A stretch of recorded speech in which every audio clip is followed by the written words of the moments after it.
Hi folks, back again, part two. Let me see. I'm developing a little checklist, of what to do when you're leaving the campground, what to make sure, you need to do, and things like that, so that I'll have something in front of me. And let me tell you what happened the other day. I'd been towing, well, when I left, I put 12 volt on and had no problems, In other words, while I was towing, I had the refrigerator on 12 volt. Excuse me.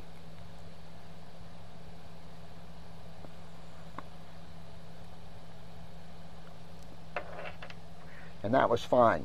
Now, I stayed at the Cracker Barrel Tuesday night, and then Wednesday I went to Walmart and I got one of these converter gizmos that you can jam into your cigarette lighter and charge your laptop and all while you're going, up the road. And so what I did is I plugged the laptop in, and I have one of those Nook readers. So I charged the old laptop up and plugged the Nook reader in. Now, I stopped at that JR place, or whatever it was, that discount place, and I bet I was in there an hour, 45 minutes at least. I forgot to turn off the refrigerator while I was in there. In other words, I was in there 45 minutes or so, and the refrigerator was sucking up the old battery. Now, my buddy next door in Florida told me that you don't have to disconnect, from the car when you stop, because there's a diode that doesn't allow the trailer to suck off the battery of the car. That's what he told me. I took his word for it, and I don't think I had any problems with that kind of stuff. But I get to South Hill, Cracker Barrel, South Hill, and I come in and I attempt to put the refrigerator on propane, and it's acting real weirdly. And it was a little incline, and everybody talks about the refrigerator has to be level or something happened. So I moved it all over the lot, and it still was doing it. Then I noticed, man, my lights were barely coming on. So I don't know if it was the fact I was charging on the road, which maybe did not allow enough battery in the trailer to be charged. In other words, possibly the car was, any extra juice it had was charging the laptop and the Nook. But the long and the short of it was, I had a pretty miserable night because it was fairly chilly. It was down in the 30s, I believe, the high 30s. And the furnace, of course, only worked for a couple of minutes. And then, you could tell it was just dying. And, of course, the lights were, you couldn't even see. So I went out in the car and turned everything off in here, went out in the car and sat there for 20 minutes, came back in, boy, the light's bright and the old furnace is working. Make a long story short, I almost left. I was pretty chilly. But then I went out to the car, did it again, got in bed, and fired the old furnace off. The long and the short of it is it quit during the night, of course, and, I was pretty chilly, but thankfully I have a really terrific comforter. So I was up at 6 o'clock the next morning, and had breakfast and got the heck out of there. So I'm not sure if it was the fact that I was charging my laptops, which meant that the car wasn't able to recharge the trailer battery, or if it was the fact that for 1 hour or so the refrigerator was sucking down the trailer battery. I do not know. But that I need to take care of and figure out what in the world is going on. Of course, I guess I could have saved a lot of problems just by putting it on propane or by turning the daggone thing off, because I'm sure, at least I would imagine that, it would be cold enough in there to last 6, 7, 8 hours, But anyway, so that was that story. Let's see, what else? Cracker Barrels. What I did is, as I said, I didn't use my what do you call it, GPS. But here's a Cracker Barrel map, if you will. I don't know if you can see that. And what I did is I highlighted all the ones. If you look at the locations, some of them have an asterisk after the name, and down at the bottom it says something about RV parking or whatever. So I made the assumption that if they had RV parking, they would most likely let you spend the night. I made that assumption. So I highlighted all those, and then the map I just attached to a clipboard. I don't know if you can see any of this because I can't see what the camera's seeing. Anyway, and so what I did is I drew the route, and then I made circles of the cities that had Cracker Barrels that supposedly you could stay there. That's that story. Now, when I got to Hattiesburg, it was, I think, midnight or a little later, and of course there was no one there. When I got to Anderson, as I was pulling into Anderson, there was a fellow who looked like a manager who was at the back door, and I stopped, rolled the window down, and said, "Hey, is it all right if I stay here tonight?" Whatever, you know. And he didn't say no. Now, on the when I stopped at South Hill, I went in. There was a lady who was like the assistant manager there, and I said, "Hey, gosh, I'm passing through. I'd really like to be able to stay here overnight. Is that okay?"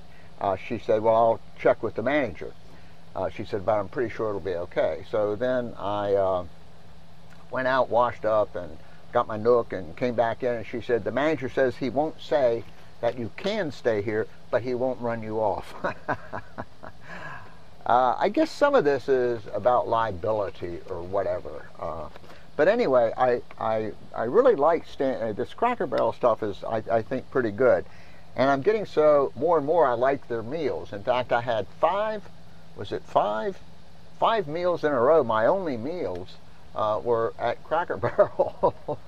I'm getting so I know almost their whole menu. But for those of you who are running around, I think this is really a great thing, you know, using these places. Now, how safe they are, I obviously have no idea. I would imagine that if something happened at one of these places, I would imagine they would most likely stop it at least at that place. But you know, you have to use a little common sense here. Of course, I don't know if I have any common sense. Let me see what else I have here. Walmarts. Now, prior to going on this trip, I would occasionally go to a Walmart. I lived in Walmarts on this trip. Went to one in Texas, Florida, Anderson, South Carolina, and I went to one somewhere else. I don't even know where. I was underway. And this may not sound nice, but I'll tell you, the employees at all of those places, with almost no exceptions, were quite pleasant, quite knowledgeable, and would walk you right to wherever it is, you know, whatever it is that you wanted. But the one here, locally in Norfolk, I don't know. All those other folks, yeah, you know what I'm saying. But anyway, so I basically bought everything on this trip at Walmart's. You know, food. I'd go in there, like the one in Florida, since I was buying boxes every night and measuring and all that kind of stuff. I went in there almost every day, and you know, hey, you know, the prices seem good and all that other kind of stuff. Gas on the road. Okay, the gas prices, of course, are getting up there, as we all know. And I had to learn this lesson twice in a row, so what I'm going to try to do from now on is, as soon as I have 3/4 of a tank, I'm going to start looking for where I'm going to stop and get gas. One rule: if it says gas and it's only lists one gas station, don't stop. I paid, and I mean this literally, I paid over 20 cents more a gallon at this place.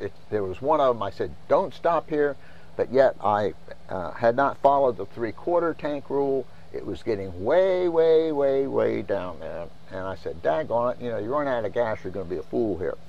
So I stopped at this one that had the one gas station, and, you know, it's like 20, 25 cents more. Now, my buddy in Florida told me about this deal with Murphy Gas. And Murphy is affiliated with Walmart. Now, I don't think all Walmarts have Murphy gas stations. However, you can go buy a Walmart gift card. Yep, you just go in like you're going to give somebody a gift or whatever, and buy that gift card. And if you use that gift card in Murphy's, not only does Murphy have a fairly competitive price seemingly, but you get an additional 3 cents off. And you know, if you're pouring in, you know, if you're going to go on a trip and go 2,000, 3,000, 4,000 miles or something, or what have you, you know, that's a little savings that really isn't that difficult to get. You don't have to do a whole lot to get it. You just go to a Walmart that has a gas station. Let me see here. What else do I have here?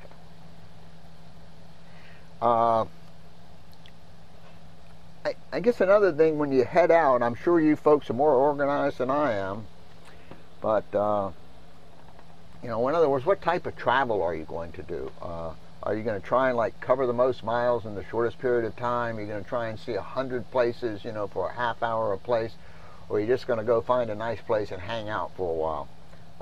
I guess one thing I regret not doing is I didn't do any sightseeing, if you will, and I really should have gone to that aviation place in Pensacola, and I regret not doing that.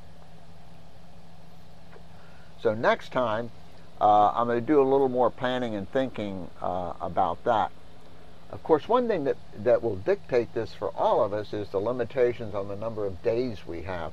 Now, fortunately for me, when I left, I jokingly said I was limited by my medication, which for some reason I took 28 days. Why, I am not sure, but I'm so happy I did, because I thought I might streak right back, you know, in 2 days and be afraid to take the trailer anywhere. Thankfully, that didn't happen.